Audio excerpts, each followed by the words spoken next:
इस पोस्ट को देख रहे मेरे सभी साथियों को मेरी तरफ से नीला सलाम, जय भीम। आज हम सभी भारत के इतिहास के एक महानायक, सामाजिक न्याय के प्रणेता, संविधान निर्माता और करोड़ों वंचितों के मसीहा भारत रत्न डॉक्टर बाबा साहब भीमराव अंबेडकर जी के महापरिनिर्वाण दिवस के अवसर पर उन्हें श्रद्धा सुमन अर्पित करते हैं। महापरिनिर्वाण दिवस के केवल शोक का दिन नहीं है, बल्कि यह संकल्प, आत्मचिंतन और सामाजिक परिवर्तन की प्रतिबद्धता का दिन है। यह दिन हमें याद दिलाता है कि बाबा साहब ने अपना पूरा जीवन अन्याय, शोषण और भेदभाव और अज्ञान के विरुद्ध संघर्ष में समर्पित कर दिया। बाबा साहब का जीवन संघर्ष की अगर हम बात करें तो डॉक्टर बाबा साहब भीमराव अंबेडकर जी का जन्म 14 अप्रैल 1891 को एक ऐसे समाज में हुआ जहां मनुष्य को मनुष्य नहीं समझा जाता था। अस्पृश्यता, छुआछूत और जातिगत भेदभाव उनके जीवन की कठोर वास्तविकताएं थीं। बचपन से ही उन्होंने अपमान, तिरस्कार और अन्याय को निकट से देखा, लेकिन बाबा साहब ने परिस्थितियों से हार मानने के बजाय ज्ञान को अपना हथियार बनाया। उन्होंने कहा था, शिक्षा वह शेरनी का दूध है, जो पिएगा वो दहाड़ेगा। शिक्षा के माध्यम से उन्होंने न केवल अपने लिए सम्मान अर्जित किया, बल्कि लाखों दबे कुचले लोगों को आत्मसम्मान का रास्ता दिखाया। अगर हम उनके जीवन में संविधान निर्माता के रूप में अगर हम उनके योगदान की चर्चा करें तो बाबा साहब को स्वतंत्र भारत के संविधान प्रारूप समिति का अध्यक्ष बनाया गया। यह उनकी प्रतिभा, विद्वता और न्यायप्रियता का प्रमाण था। भारत का संविधान केवल कानूनों का दस्तावेज नहीं है, बल्कि यह समानता, स्वतंत्रता, बंधुत्व और सामाजिक न्याय की आत्मा है।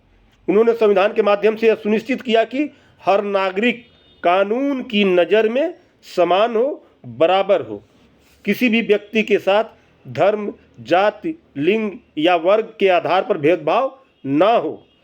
दलितों, पिछड़ों और महिलाओं को अधिकार और अवसर प्राप्त हो। आज यदि भारत का लोकतंत्र सुरक्षित है तो उसके पीछे बाबा साहब के विचारों की मजबूत नींव है। सामाजिक क्रांति के अग्रदूत के रूप में अगर हम उनकी बात करें तो बाबा साहब केवल संविधान निर्माता ही नहीं थे, वे एक महान सामाजिक क्रांतिकारी भी थे। उन्होंने अस्पृश्यता के खिलाफ आंदोलन चलाए, मंदिर प्रवेश के लिए संघर्ष किया और समाज को चेताया कि जब तक सामाजिक समानता नहीं होगी, स्वतंत्रता अधूरी रहेगी। उनका प्रसिद्ध कथन आज भी मार्गदर्शक है हम लोगों के लिए। उन्होंने कहा था, मैं ऐसे धर्म को मानता हूँ जो स्वतंत्रता, समानता और भाईचारे की शिक्षा देता हो। यही कारण था कि उन्होंने अंततः बौद्ध धर्म अपनाया और मानवता आधारित जीवन दर्शन को अपनाया।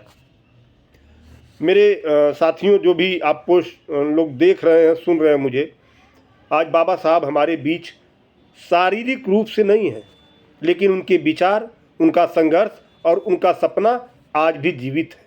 महापरिनिर्वाण दिवस पर हमें यह संकल्प लेना चाहिए कि हम शिक्षा को अपना सर्वोच्च लक्ष्य बनाएं, जाति, भेदभाव और नफरत के विरुद्ध आवाज़ उठाएं, लोकतंत्र, संविधान और संवैधानिक मूल्यों की रक्षा करें, कमज़ोर और वंचित वर्ग के साथ खड़े हों।